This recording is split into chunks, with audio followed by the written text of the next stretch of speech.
श्री वल्लभाधीश की जय। गिरिराज धरण श्याम सुंदर श्री यमुने महारानी की जय। श्री गुसाई जी परम दयाल की, श्री गोकुल नाथ की जय। दाव दयाल की जय। श्री नवनीत प्रिया लाल की, अपने माथे बिराजता सेव्य स्वरूप की बधाई वैष्णव ने झाझा करे। जय श्री कृष्ण, जय श्री कृष्ण। होळीना दिवसो હવે તો 10 જ દિવસ રહ્યા, 40 દિવસ ક્યાં જતા રહ્યા ખબર ના પડી। હોળીમાં તો સખી વેશે ધારણ કરાવે ને સખી બનાવે ને જશોદાજી આગળ નચાવે ને આંખમાં આંજણે આંજે ને નટવાઈ બનાવે। હોળીના 40 દિવસોમાં જે આપણી સખિયારે આનંદ આવે એવો આનંદ ઠાકોરજી સાથે અત્યારે આવે। અત્યારે કોઈ મર્યાદા નહીં। અમે વ્રજમાં ગયા ને ત્યારે ઓલા વ્રજવાસી કહેતા હતા કે અમારામાં જેઠની ઘૂંઘટ કાઢવાનો હોય। આ 40 દિવસ એ કહે કે બહુ એમ કહે કે અમારે તો કોઈ ઘૂંઘટ બૂંઘટ જ નહીં, નાચ નચનો ફેર કેવો ઘૂંઘટ। 40 દિવસ પછી પાછા એ કહે કે ઘૂંઘટ કાઢે, પણ અત્યારે તો એ કહે કે એમ કે ના અત્યારે તો હોરી હે હોરી હે હોરી હે, હોલી હો એટલે થઈ ગઈ ને લી એટલે તમારી, હું તમારી થઈ ગઈ। હવે તમારી થઈ ગયા પછી મારે કઈ મર્યાદા રાખવાની। તો બસ હોળીના દિવસોમાં અત્યારે સૌથી વધુ આનંદ બરસાનામાં, કારણ કે રાધાજીએ જે વચન લીધું હતું કે બધાય ઉત્સવ તમારે ત્યાં ગોકુળમાં, પણ એક હોળીનો ઉત્સવ બરસાનામાં, મને લાગે એનું વિવરણ કરેલું, શ્યામ નામ પાડ્યું એનું કરેલું છે ને, એટલે બસ એનું વિવરણ નથી કરતી। એટલે ઠાકોરજી આ 40 દિવસ હોળી ખેલવા બરસાના આવે। બરસાને કે નવલનાર बरसाना खेले होरी खेले बरसाना। અત્યારે આ લઠ્ઠામાર હોળી હવે 8મથી ચાલુ થઈ જશે અને નંદગાંવના બધા એ આવશે અને બરસાનાની બધી નારીઓ નંદગાંવના બધા છોરાઓને માથે ઢાલ રાખશે ને બરાબર એ તો પ્રેમ કી બાત હે, એવું તો બંદગી તેરે બસ કી નહીં હે। પ્રેમની વાત હોય ત્યાં રાધા કૃષ્ણ હોય જ, રાધા કૃષ્ણ નથી તો પ્રેમની વાત નથી। પટરાણી ભલે રૂક્ષ્મણીજી હતા, પણ આપણે રૂક્ષ્મણીજી દ્વારકાથી જલ્દી નહીં બોલીએ। બધાના મનમાં રાધા કૃષ્ણ જલ્દી, કૃષ્ણ રાધા નહીં આવે। ઓલું એક ઢોળ છે ને, તું બંસી કે તો બંસી આપું, તારું નામ સદા મારી આગળ રાખું, તારી સાથે મારી પ્રીત પુરાણી છે, તારી આંખો કેમ ભીંજાણી છે, તું રાધા કે મારી સાણી છે, તારી આંખો કેમ ભીંજાણી છે। વ્રજની નારી સૌ મતવાલી, એમાં સૌથી વધુ તો મને વાલી, તારી સાથે મારી પ્રીત પુરાણી છે, તારી આંખો કેમ ભીંજાણી છે, તું રાધા કે મારી સાણી છે, તારી આંખો કેમ ભીંજાણી છે।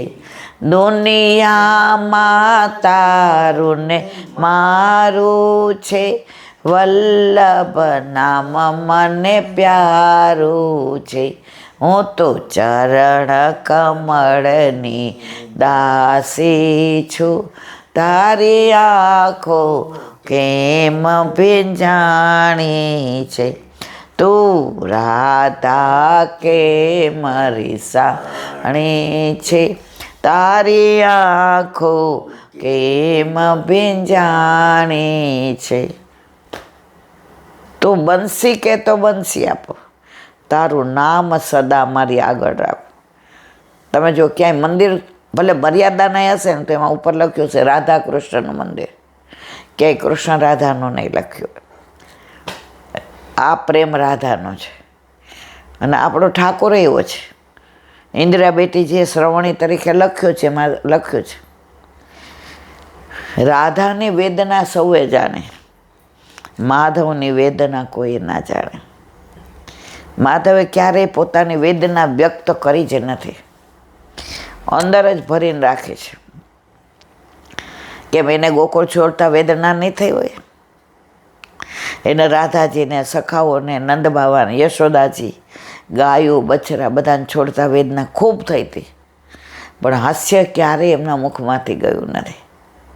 એમને મથુરા છોડતા થઈ હશે અને આખી દ્વારકા સોનાની ડૂબાડી દીધી અને યદુવંશનો નાશ કર્યો, પણ એમનું જે સ્મિત રમતું છે, ઓલા કોઈ કવિએ કહ્યું છે, ઝરૂખે ઝરૂખે જુદી વેદના, ઝરૂખે ઝરૂખે જુદી વેદના, શબ્દો શોધ્યા ત્યારે બન્યા વાક્ય, શબ્દો શોધ્યા ત્યારે બન્યા વાક્ય. દિવસ પછી આવે રાત, એની શું કરવી વાત? 7 દિવસ થાય એટલે અઠવાડિયું બદલાય, 7 દિવસ થાય એટલે અઠવાડિયું બદલાય, 4 અઠવાડિયે મહિનો બદલાય, 12 મહિને વરસ બદલાય. ઉનાળા પછી શિયાળો ને શિયાળો પછી ચોમાસું, ઋતુ બદલાય. ન બદલાય એકલો મારા ઘરે, મારા માથે બિરાજતો મારો નાથ. આ કોઈ કવિએ સરસ, મને તો એટલું બધું યાદ નથી, પણ મેં વાંચ્યું ત્યારે મને બહુ જ ગમ્યું કે આ બધું બદલાય છે. શબ્દો પ્રમાણે અર્થ બદલાય. પાણી એટલે હાથ પણ થાય, રસોઈ પાણી એટલે હાથ, દીર્ઘય પાણી એટલે જળ. ઝરૂખાથી બધાય જોતા હોય, બધાના ભાવ જુદા જુદા હોય. એની નાની વાત કરું તમને, પુષ્ટિ માર્ગની. ઝરૂખામાં એક વહુજી બિરાજતા હતા, એની બાજુમાં એના ખવાસ બેન બેઠા હતા. એક રાજાની સવારી જઈ રહી હતી પરણવા માટે, એટલે એણે એવી સરસ પાઘડી ઓઢી હતી. હવે વહુજીએ જ્યારથી દૂરથી એને જોયા તો એને જ નિરખે રાખે. ઓલી ખવાસણને ગમે નહીં.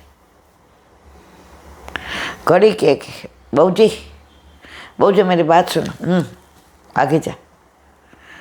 વળી જેમ નજીક આવે એમ બહુજી પાછા, અને સાવ નજીક આવ્યો તો ઝરૂખાની અંદર જઈને જોવા માંડ્યા, બહાર ઊભા રહીને, અને નજર ત્યાંથી હટાવે નહીં. ઓલી ખવાસણને ના ગમ્યું.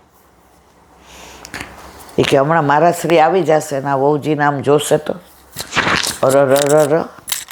ભલે વહુજી નાના રહ્યા, પણ આ કોઈ પરણવા જતું એની આમે આમ અડધો કલાક ટીકીને જોવાય. ઝરૂખે ઝરૂખે જુદી દ્રષ્ટિ. હવે વરઘોડો પસાર થઈ ગયો તો પાછળથી જોવા માંડ્યા. ઓલી પાઘડી દેખાય ને, વહુજી આમ કરે આમ કરે આમ, અરે હા તો જો. દેખા બંધ થયા એટલે વહુજી ખુરશીમાં આવીને આરામ ખુરશીમાં બેઠા, આંખો બંધ કરી. ઓલી ખવાસણ કે હમણાં મારા સી આવશે, અને આ તો જો એના મય થઈ ગયા છે. ત્યાં મારા શ્રી આવ્યા, સાવધાન સાવધાન. એટલે ખવાસણ બોલી ખબરદાર. એટલે વહુજી ઊભા થઈને વંદન કર્યા, મારા શ્રી બેઠા. એટલે ખવાસણ બહાર ગઈ, પણ એને આ ગમ્યું નહોતું એટલે બહાર ઊભી રહી કે બોલાવે એટલે અંદર જાઓ. સાંભળવાનો ઈરાદો નહોતો, પણ કે બોલાવે એટલે અંદર. વહુજી ઓલા દ્રશ્યમાં હજી તન્મય હતા. મારા શ્રી કે કેમ આજ કાંઈ ખફા છો? આજે કાંઈ પિયર યાદ આવ્યું છે? આજે મુખારવિંદ પર ભાવ, તો કે આજના મુખારવિંદના ભાવ સૌથી જુદા છે. આવા ભાવ તો ક્યારેય આવ્યા જ નથી મુખમાં. મારા શ્રી કે તો જેરાજ હમણાં એક જાન અહીંથી નીકળી, તો કે મને અંદર અવાજ સંભળાતો હતો, પણ હું મારા લેખન કાર્યમાં તત્પર હતો, એટલે મને કાંઈ બીજી ખબર ના. એ કે જાનની શું વાત કરો? એ કે તમે ક્યાંથી જોઈ? તો કે ઝરૂખામાં. તમે ઝરૂખામાં ગયા હતા? તો કે હા, ચુંદડી ચાદર ઓઢીને ગઈ હતી. એક આંખથી કે શું જોયું આવું બધું? કે મુખારવિંદના ભાવ બદલાઈ ગયા છે. હવે જો રાજી છો. હું આવ્યો ત્યારે તંદ્રામાં વિચારમાં હતા, ત્યારે વહુજીએ કીધું એ સાંભળવા જેવું છે. જે રાજ વરરાજા કોણ હતો એ મને નથી ખબર, બેન્ડવાજા વાગતા હતા એ મને નથી ખબર, એક ઘોડી ઉપર સવાર હતો એ મને નથી ખબર. મારી દ્રષ્ટિએ એની પાઘડી ઉપર હતી. કે કેમ? એ કે એણે જે પાઘડી ભરી હતી ને, એમાં જે ભરત હતી ને, એની જે ડિઝાઇન હતી એ મેં ક્યાંય જોઈ નથી. મેં આટલું સીવણનું શીખી છું, આટલું ભરતકામ મને આવડે છે. બધા એવું કહેતો કે લાલી તારા જેવું તો ભરતકામ કોઈ કરે નહીં. એવું ઝીણામાં ઝીણું ભરતકામ હું કરતી હતી. પણ આ જે મેં જોયું એ દૂરથી મારી નજર ગઈ, છેક પાછળ સુધીની ડિઝાઇન જોઈ. મારા શ્રી કે તમે શું કહો છો, વખાણ કરો છો? તમારી બાઘડી જોઈએ? ના, મારે ન જોઈ. મેં મારી નજરમાં વસાવી લીધી. એ વરરાજાની પાઘડી તમે નજર? હા, એ કે હોળીના દિવસો આવે છે ને, તો રોજ નવી આરતી થાય ઠાકોરજીને. એ આરતીમાં મારે એ પાઘડીની ડિઝાઇન કરવી છે. એટલા માટે જ્યારથી મેં વરરાજા કોણ હતો એ મને ખબર નથી, શું એમાં મને કાંઈ રસ નહોતો, પણ એ પાઘડીની ડિઝાઇન મેં જોઈને એમાં જે ઝીણું નાની નાની જે વસ્તુ, એમાં જે પાન ને, એમાં જે વેલ ને, એની અંદર જે પુષ્પ ને, જેરાજ આપણા ઠાકોરજીને આજે જ મારે એવી આરતી કરવી છે. હોળીના દિવસોમાં રોજ નવી આરતી આવે ઠાકોરજીને, અને વહુજીએ આરતી કરી અને એ આરતી મારા શ્રીએ ઉતારી. આજની તારીખમાં પણ એમના ભાવથી એવી આરતી ઉતારાય છે. ઓલી ખવાસણ તો આવીને સાષ્ટાંગ દંડવત પ્રણામ કર્યા. જીવ કેવો સ્વભાવથી દુષ્ટ છે. મને એમ થતું તો વહુજી શું જુએ છે.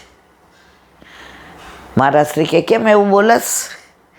એ કે છેક ત્યાંથી એને શરૂ કર્યું હતું, વરરાજા આવતા હતા ત્યાંને ગયા ત્યાં સુધી દ્રષ્ટિ હટતી નહોતી. તો એ દ્રષ્ટિમાં આખી ડિઝાઇન એમણે માપી લીધી કે ક્યાં મારે કેવી રીતે પાન કરવા, ક્યાં ડાળ કરવી, ક્યાં પુષ્પ કરવા, ક્યાં ફળ કરવા, ક્યાં લીલું લેવું, ક્યાં કેવા જાતના સફરજનનો રંગ, આ બધું એમણે દ્રષ્ટિ દ્વારા ઠાકોરજીનું હતું, એટલે ઠાકોરજી એમને હૃદયમાં સ્થિર કર્યું અને એ આરતી તૈયાર કરીને ઉતારી. આજે ઘણા એમ કે તમને યાદ? મને યાદ નથી રહેતું મારા વાલા. મારો નાથ સામે બિરાજે અને એ મને જે કહે છે એ હું કહું છું. વહુજીએ કેવું બધું આમ અડધો કલાકમાં તો મગજમાં, એ તો વહુજી હતા, વલ્લભકુળ હતા, અમે તો તુચ્છ જીવ છીએ. પરંતુ જે વલ્લભને કેવડાવું હોય છે હૃદયમાં બિરાજીને બોલાવે છે.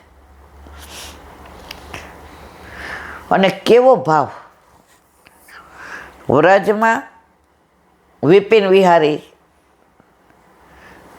એક આચાર્ય થઈ ગયા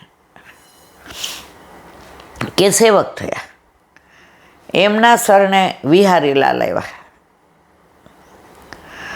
હવે એમને બાંકે બિહારીની સેવા મળે એટલે ઠાકોરજીને એવા લાડ લડાવે, બધાય વખાણ કરે, અરે વાહ વાહ, તન મન ધનથી સેવા કરે છે, એક પળ બાંકે બિહારીને છોડતા નથી, બાંકે બિહારીના તત્સુખનો જ વિચાર કરે છે.